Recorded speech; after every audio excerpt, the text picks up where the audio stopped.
Please welcome to the stage Renata Sancken. Renata, come on up.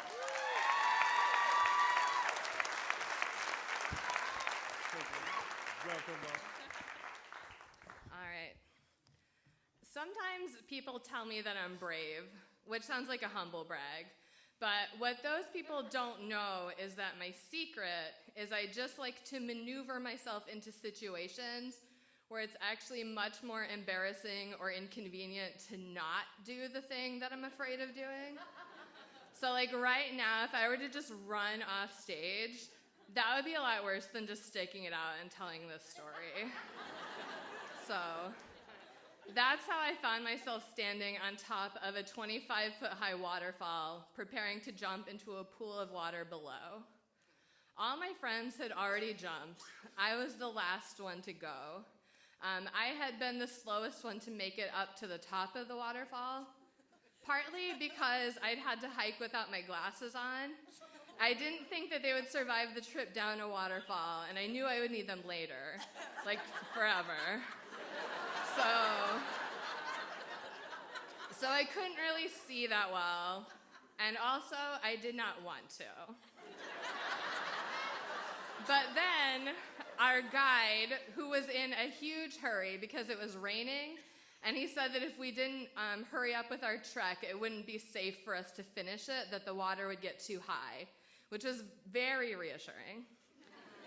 So he is in a hurry, and he mutters to himself, "This is a waste of time. She's not going to do it," meaning me, because I was the only one left. And so in that moment, it would have been much worse to prove him right than to just jump off the waterfall. So I did. It was fine. When I surfaced in the pool down below the waterfall, I was feeling pretty okay. I was like alive. And my friends said, "Oh my God, when you jumped, you slipped and it looked like you were about to hit that rock." And they pointed at this huge rock that I apparently had almost hit, but I didn't, and so we had to keep going. We were at a tourist attraction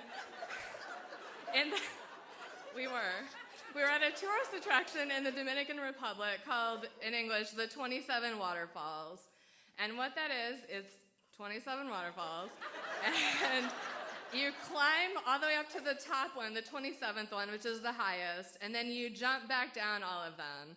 It's like a video game level, but with your life. So the 27 waterfalls were set up as a tourist attraction by a Peace Corps volunteer. I mean, he didn't build the waterfalls, they were naturally occurring, but his project was to help the local community members publicize it and train some guides and, just set it up as something that tourists would pay money to do, which seems like a good idea.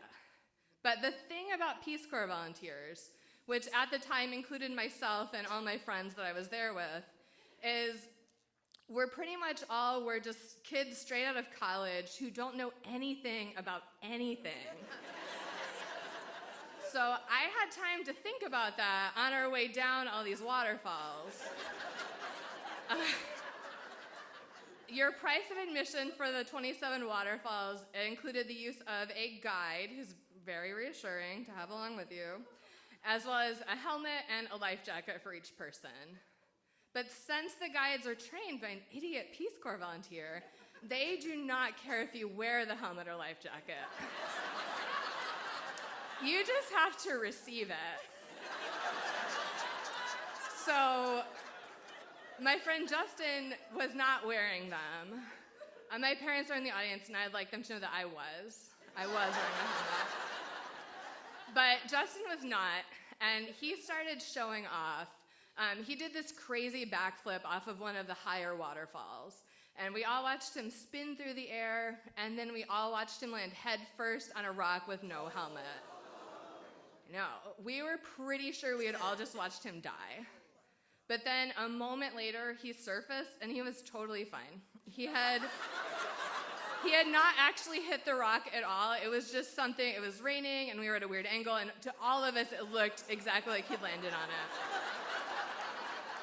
So we were really freaked out, but he was fine, and our guide was in a real hurry, so we just had to keep going. We made it all the way down to the bottom. We made it through all 27 waterfalls. We were all physically fine, although slightly emotionally traumatized. I later heard that the guides usually are in a hurry. They're usually trying to push tourists as fast as they can go so that then they can get another group and get more tips. So maybe it didn't really matter that it was raining. But I also found out that tourists have actually died at the 27 waterfalls in similar circumstances. At any rate, I'm still glad that my friends and I made the trek, and I'm especially glad that we survived so that I can continue to jump off of things. Although these days it's more figurative than literal most of the time. Thank you.